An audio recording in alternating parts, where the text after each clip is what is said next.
Bruno et Marcel pour un cours de physique. Aujourd'hui, les lois de Newton. Alors, pour commencer, la première loi de Newton. Alors ici, nous avons un ballon de soccer. Donc, la première loi stipule que si aucune force n'est appliquée sur le ballon, bien, il ne bougera pas. Donc, s'il n'y a pas de force, il ne bouge pas. C'est très normal. Deuxièmement, la première loi de Newton stipule que si on applique une force de 2 newtons par là, il va y avoir une réaction qui va faire bouger la balle ou le ballon avec une force de 2 newtons. Donc, pour inverser ce mouvement ou le faire changer de direction, il faut appliquer une force égale à la force déjà appliquée. Donc, si on veut l'arrêter, on applique 2 newtons. Et si on veut le faire aller dans le sens contraire, on peut rajouter, exemple, une force de 4 newtons, ce qui va faire qu'il va rester 2 newtons pour cette direction. La tendance d'un objet à conserver sa direction s'appelle l'inertie. Donc, plus sa masse est grosse, plus l'inertie va être grande. Donc, faire changer une balle de direction, c'est plus facile que faire changer un rocher de 10 tonnes, ce qui s'appelle l'inertie. Voici la deuxième loi de Newton. La femme, non, pas celle compliquée, la simple. Femme. La femme s'explique par la force résultante est égale à l'accélération fois la masse. Cela s'explique par lorsqu'un corps est en mouvement avec une accélération, imaginons de 9,8 mètres seconde carré, la force qu'elle effectuera sera égale à sa masse fois son accélération. Par exemple, prenons cette balle d'une masse de 10 kg, aura une force résultante, par exemple, de 9,8 mètres par seconde carré fois sa masse. Donc, elle aura une force résultante de 98 newtons.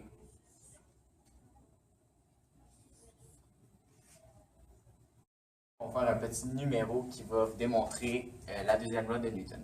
Donc, on va dire qu'on a une masse de 10 kg.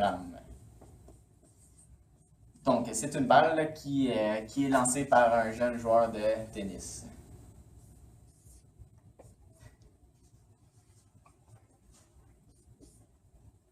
Donc, si cette balle a une accélération de 2 mètres par seconde, il faut trouver la force nécessaire à se lancer. Et donc, c'est très simple, on fait la F est égale à AM. Alors, on a la masse 10 kg multipliée par l'accélération 2 mètres par seconde carré, ce qui va nous donner la force résultante du lancer, qui est égale à 20 newtons.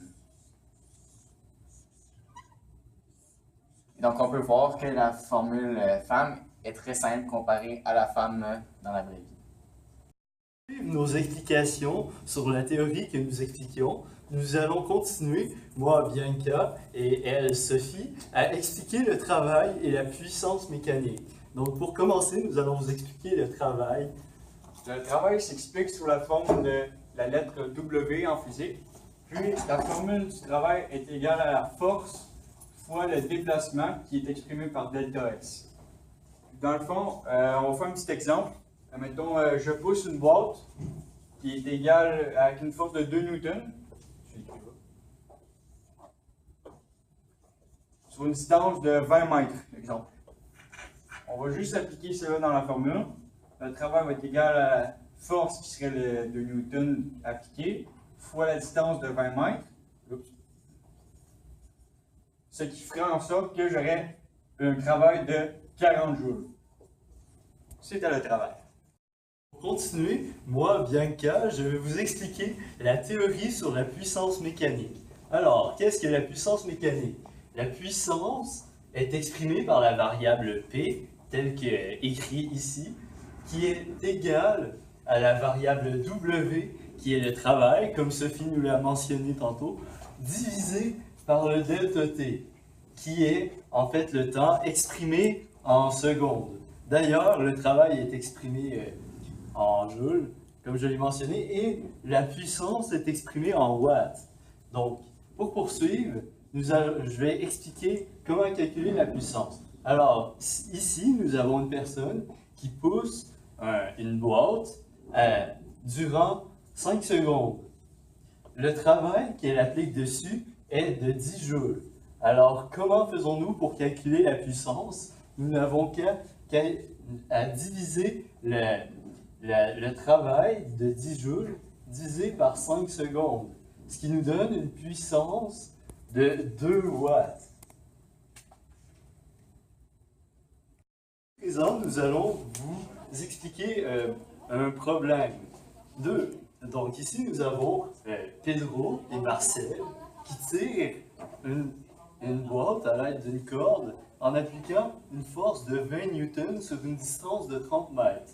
Puisque nous avons la puissance ici qui est de 10 watts, nous allons calculer en tout le temps que cela leur a pris pour tirer cette boîte. Alors, En premier, nous devons trouver le travail, puisque dans la puissance, pour calculer la puissance, nous devons avoir le travail divisé par le temps, ce que nous cherchons. Donc, il faudrait le travail. Le travail est égal à la force appliquée fois la distance. Delta S. Donc, le travail serait ici de 20 newtons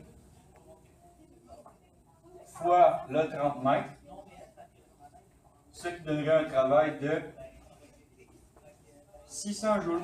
donc, comme nous avons le travail ici, il nous est maintenant possible de calculer le temps puisque le temps est dans cette formule qui est la puissance est égale au travail divisé par le temps.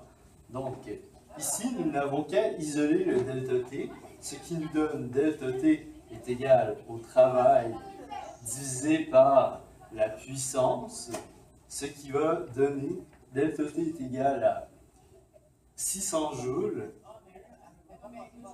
divisé par 10 watts, ce qui nous donne un temps de 60 secondes, ce qui est donc 1 minute. Pour tirer une boîte.